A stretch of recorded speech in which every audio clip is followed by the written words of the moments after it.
Muy bien.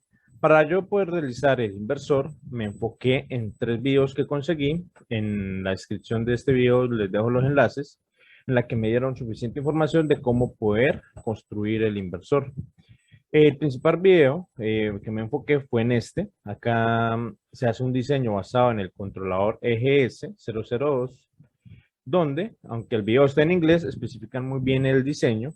Y lo que me gustó de este video particularmente es que él comparte, aquí le dejo el nombre del canal de este youtuber, él comparte los archivos que utilizó para la construcción del inversor. Esos archivos son estos que están acá. Él nos comparte los esquemáticos, acá donde vemos el data chip. Este es ya propio del controlador. Ya voy a explicar en un momento el funcionamiento. También comparte los PCBs, por ejemplo, comparte esto, acá donde nos indica dónde va ubicada cada uno de los componentes y ya vamos a entrar en detalle. El otro video en el que me basé fue en esta persona o en este canal, ahí yo les dejo el enlace. Y lo que me gustó de este video es que aproximadamente en el minuto 5.40, 41, me habla de algo muy importante en el diseño y es qué pasa cuando hay sobrecorriente, sobretensión, subtensión y exceso de temperatura, cómo se debe comportar el controlador. Entonces, con base a esta información, nosotros podemos saber qué debemos ajustar. El tercer video, bueno, estos dos videos son los que me enfoqué en la construcción, pero este tercero me gustó, ya que acá me ahorra la explicación de cómo funciona un inversor SPWM. Este es el canal en YouTube, también les dejo el enlace ahorita para que lo vean, donde nos explica cómo funciona.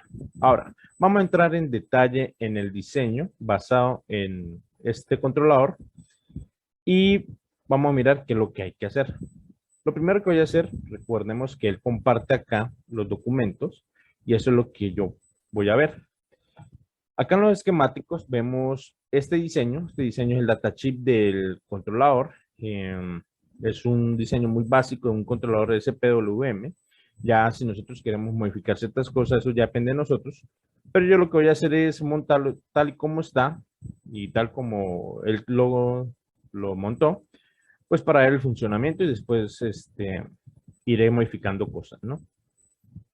Entonces, voy a abrir este otro y acá está el diseño. Observemos que el diseño funciona de la siguiente manera. Este controlador tiene dos alimentaciones, una de 5 voltios y otra de 12 voltios. Lo que hace es que usa la misma alimentación de 12 voltios y de la alimentación de los 12 voltios saca el de 5 voltios a través del integrado 7805. Recordemos que este integrado me va a botar un 5 voltios fijo a la salida.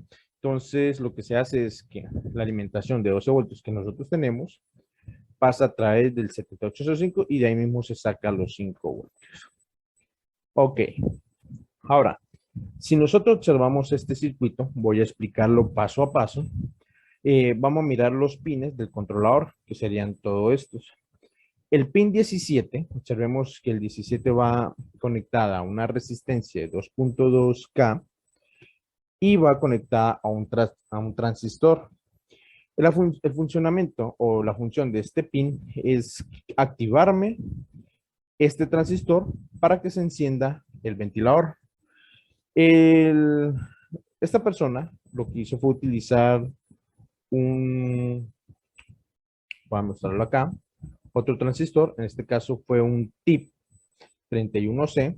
Esto no es más que otro transistor de mayor capacidad, ya que este maneja hasta 3 amperios y 100 voltios de entre colector y emisor. Tiene mayor capacidad que el 8050, que principalmente está acá recomendado. Cualquiera de los dos se puede usar o puede usar cualquier otro transistor. El detalle es que debe soportar la carga o el ventilador que se va a conectar. Yo voy a usar también el que él recomienda, porque lo voy a montar exactamente como él lo diseñó para ver el funcionamiento. Entonces, la idea mía solo es probar este controlador, ¿no? Ya después de ver que funciona bien, o o aprender bien su funcionamiento, empezaré a modificar ciertas cosas. Este sería el tip. Ahorita entro en detalle acá. Esto, recordemos que la función de este pin es activar este transistor. Este transistor, recordemos que es un BJT. Entonces, se envía la corriente necesaria para activar el transistor y así poner en funcionamiento el ventilador.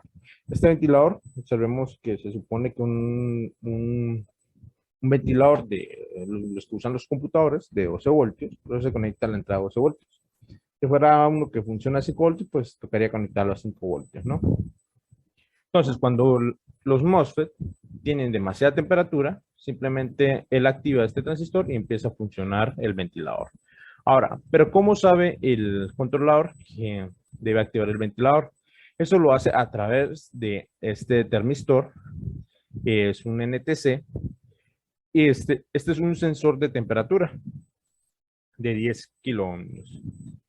Este sensor de temperatura lo que hace es que a medida que aumenta la temperatura en los MOSFET, recordemos este sensor de temperatura va conectado al disipador que va conectado a los MOSFET y va determinando el aumento de calor de ellos. Cuando ya hay mucha potencia, pues esto empiezan a calentar, entonces el sensor de temperatura empieza a calentar. A medida que empieza a calentar, pues la resistencia va disminuyendo. Al disminuir esa resistencia, observemos que aquí este tiene una entrada de alimentación de 5 voltios. Como hay 10K, pues casi no hay un paso de corriente o casi no hay tanta tensión acá, en este punto. Y a medida que la temperatura empieza a aumentar en los MOSFET, la resistencia esta empieza a disminuir, por lo tanto la tensión acá empieza a aumentar. Entonces, cuando llega a cierta temperatura o a cierta tensión acá en este punto, ya cuando hay mucho aumento de temperatura, él manda al 17 a activarse encendiendo el ventilador. Ok, es el funcionamiento del pin 17 y el pin 16. Observemos que en el pin 15, aquí dice VFB, esto es voltaje feedback. Esto es un voltaje de retroalimentación. La función de esto es determinar bajo qué rango está el voltaje de salida del transformador. ¿Cómo funciona el feedback o el pin 15? Bien. Si nosotros tenemos acá el puente H, ese puente H de este diseño tiene una entrada de 12 voltios y lo que hace el controlador es convertir esos 12 voltios que están en directa en alterna. Obviamente va a tener una función de alterna acá. Se supone que acá si entra 12 voltios, pues acá va a salir, para este ejemplo, se supone que es un transformador de 12 a 220. Entonces, esta tensión la tomamos por acá y lo pasamos por este puente de Dios para sacar los 220 en directa. La pasamos por estas dos resistencias para disminuir el voltaje en directa y lo determina el voltaje feedback. Ahora, vamos a hablar un poquito del transformador para entrar más en detalle en la entrada de retroalimentación.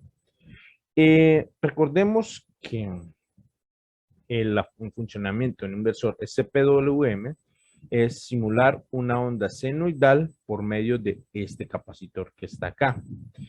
Si no tiene muy claro el funcionamiento de un inversor SPWM, los invito a ver este tercer video de esta página.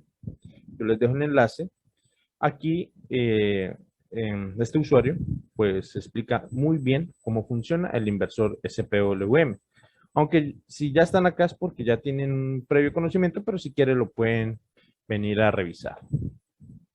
Ahora, lo que hace este controlador es controlar la modulación del ancho de pulso de los 12 voltios para que el capacitor se vaya cargando poco a poco, se vaya cargando y descargando poco a poco, simulando una forma senoidal. Acá les dejo un poquito de este video donde él explica muy bien que el controlador lo que hace es, primero deja los 12 voltios por un determinado tiempo.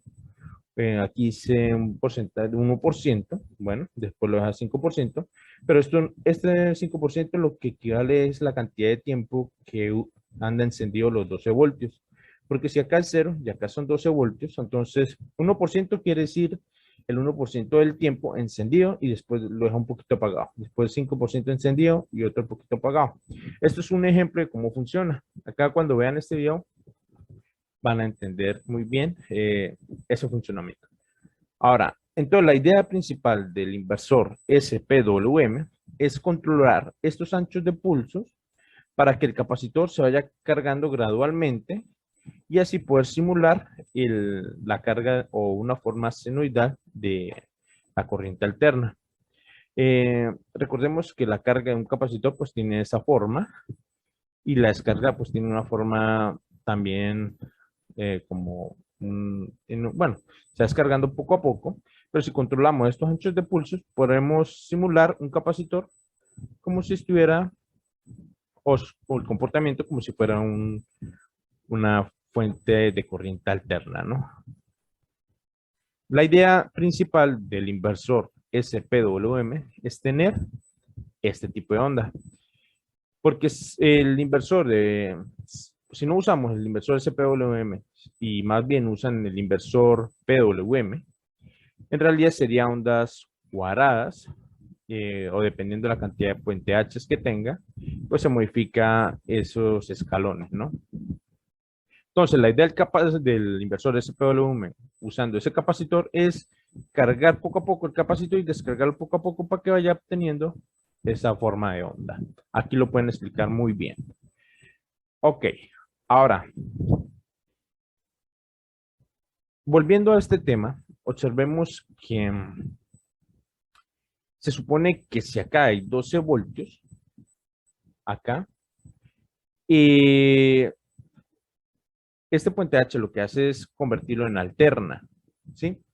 Pero si nosotros analizamos esto que estaba mencionando acá, que lo vamos a tener encendido un poquito, después un poquito más, en realidad el RMS de esos 12 voltios sería mucho menos.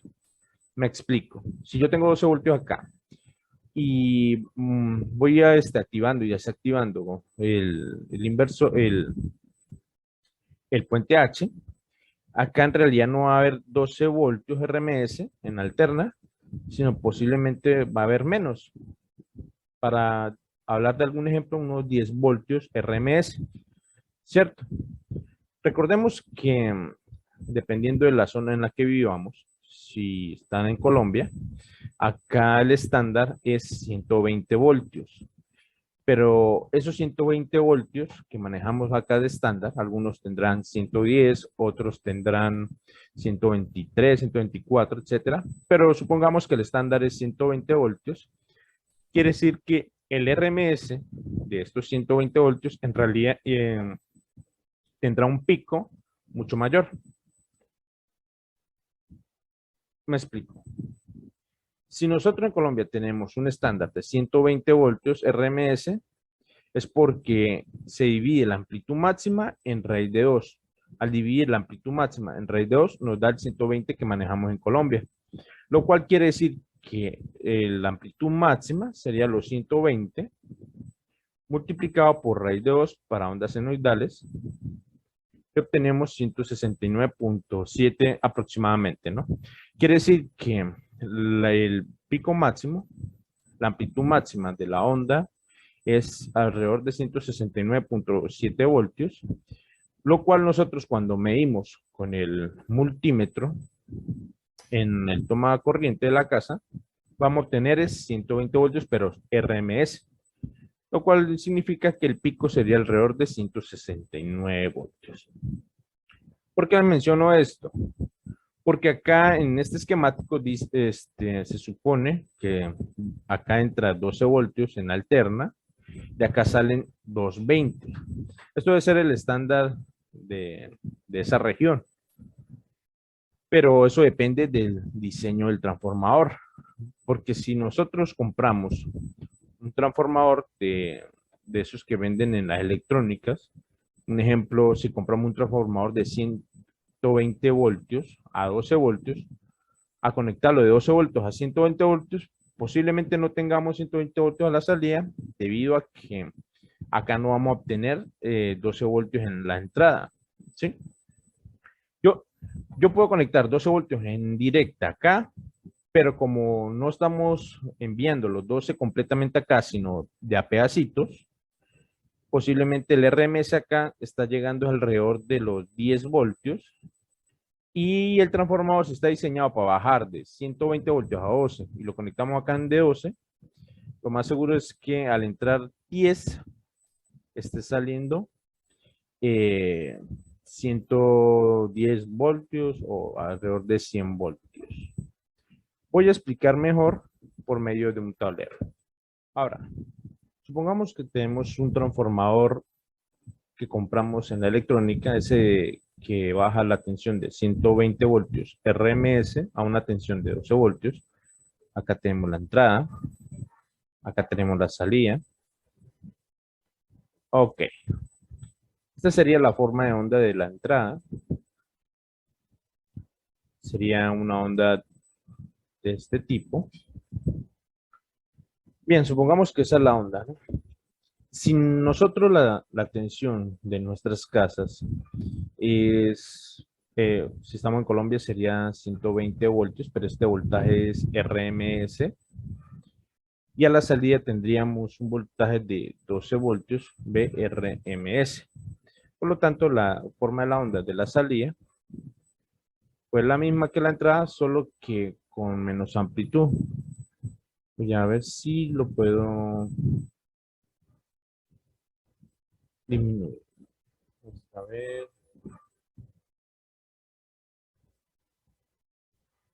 Así. Voy a ahorrar esto.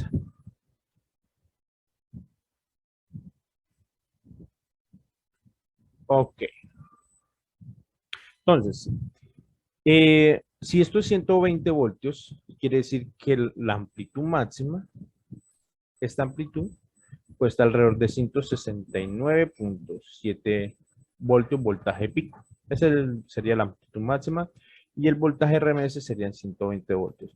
Acá saldrían 12 voltios RMS, pero el voltaje pico sería,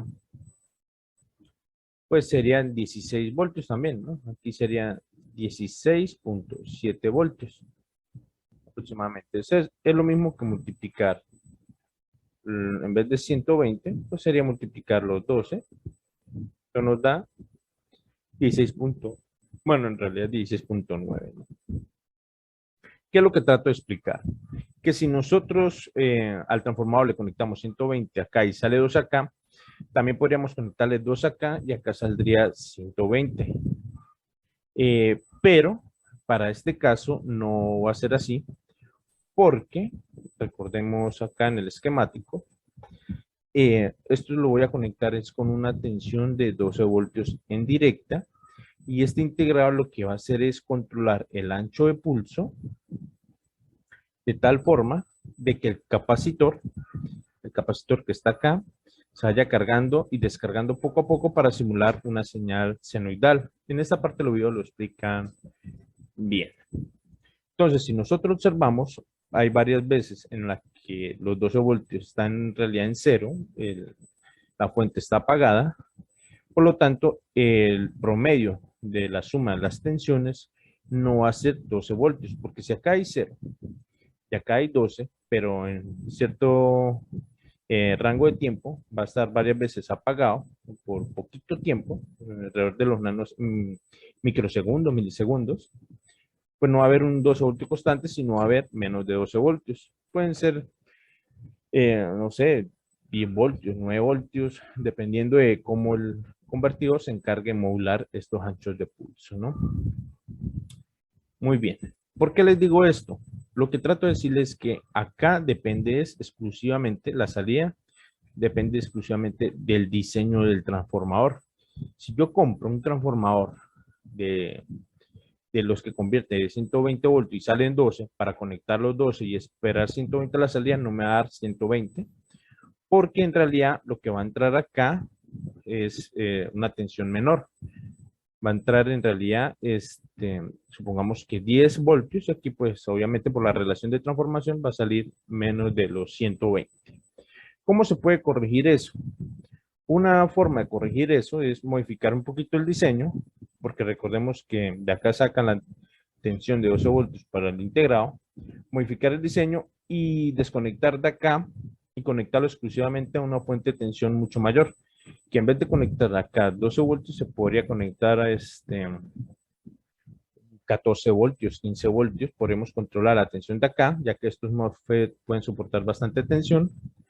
Y ya por la modulación, pues obviamente tendríamos acá 12 voltios en RMS y si obtendríamos acá la relación de salida al transformador que tengamos. Eso es una manera en la que podemos nosotros arreglar este pequeño problema. O lo otro sería construir un transformador de tal forma de que en vez de convertir 12 a 120, convierta 10 o 9 a 120. Si observamos de las dos opciones, la mejor es controlar la tensión acá para evitar construir un transformador, porque construir un transformador siempre tiene trabajo, o mandarlo a construir tiene su costo, ¿no? Bien, ¿por qué les digo esto? Porque acá en el esquemático les dice que acá hay una entrada de 12 y acá se supone que salen 220. Y ya como les dije, depende del transformador. Pero supongamos que acá salen los 220, ¿no? Este capacitor, recordemos que es el que va a hacer que la onda se comporte como un senoide. Y de acá yo saco dos conductores, saco los 220 de acá y los paso a este puente de diodos, ¿sí? Al pasarlo a este puente de diodos, convierte esos 220 RMS en 220 en directa. Ya no sería una señal alterna, sino sería una señal directa desde acá, desde este punto. Obviamente, no podemos conectarle, bueno, en este caso sería 220 en directa al módulo, porque lo estaríamos quemando, toca pasarlo por medio de estas dos resistencias. Observamos qué pasa acá. Estas dos resistencias lo que va a hacer es un divisor de tensión. Es lo mismo que yo agarrar acá y dividir 220. Bueno, se supone que si nosotros trabajamos con 120, toca arreglar esto a 120. Entonces sería 220, lo divido entre los 100K, más los 100K son esta resistencia que está acá, más este potenciómetro de 10K, obviamente entre extremo y extremo hay 10K, más 10K, que multiplica a la tensión que yo cuadre acá en la mitad del potenciómetro. Supongamos que yo modifique el potenciómetro para que entre esta esquina y el centro haya una resistencia de la mitad de 5K, pues sería 5 por 5K. Quiere decir que acá estaría obteniendo desde este punto una tensión de 10 voltios. Este capacitor es para estabilizar esos 10 voltios, dejarlo estable. Si yo conecto esos 10 voltios acá, puede que pase lo siguiente. Recordemos que acá en este video explican, bueno, este video es para que lo vean completo, pero yo voy a explicar lo que me interesó de este video. Y es que si hay mucha tensión, lo que hace es apagarse, se prende y parpadea 3 veces y se vuelve a apagar. Se apaga durante 2 segundos, se enciende y parpadea 3 veces. Esto me indica que hay sobretensión. Entonces, lo más seguro es que nos toque eh, modificar el valor del potenciómetro de tal forma de que la tensión acá no pase de 5 voltios. Supongo que hacer un dispositivo electrónico se trabaja de 0 a 5 voltios.